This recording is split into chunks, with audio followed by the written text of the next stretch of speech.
This Sunday, the church celebrates the Feast of All Saints. That's the day in which we celebrate the saints that we know and those that we don't know, who've lived a life of heroic virtue and who in turn are now examples for the rest of us who are still trying to get to where they are.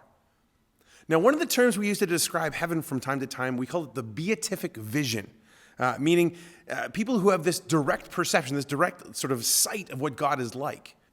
Now, it's interesting that we use the term beatific vision because the gospel the church has chosen this Sunday is the gospel where Jesus gives the Beatitudes.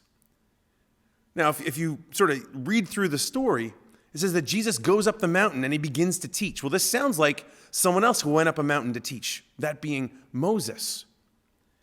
And as Jesus kind of lays out these Beatitudes, you could say that several of the qualities he's listing, well, these could describe the apostles as they are in front of him in that moment. Poor in spirit, mourning, meek, merciful, clean of heart, peacemakers, persecuted. But what's interesting is that each of the Beatitudes comes with a promise of what sometimes we can experience even in this life, but certainly what we look forward to in the next.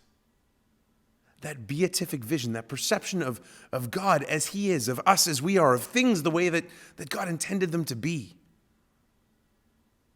And so you have a little bit of this tension between what we know already and what we know isn't quite yet. So as we stop and we celebrate All Saints this Sunday,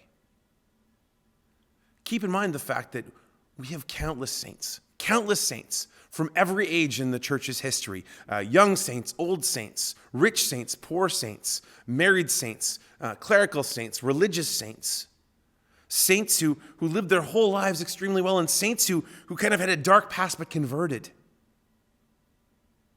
And ultimately, their example is meant to inspire us to seek for this beatific vision, to seek for the promises that these Beatitudes offered not only to them, not only to the apostles, but to you and to me. We are all called to be saints. I pray that you hear that call in the readings for this weekend.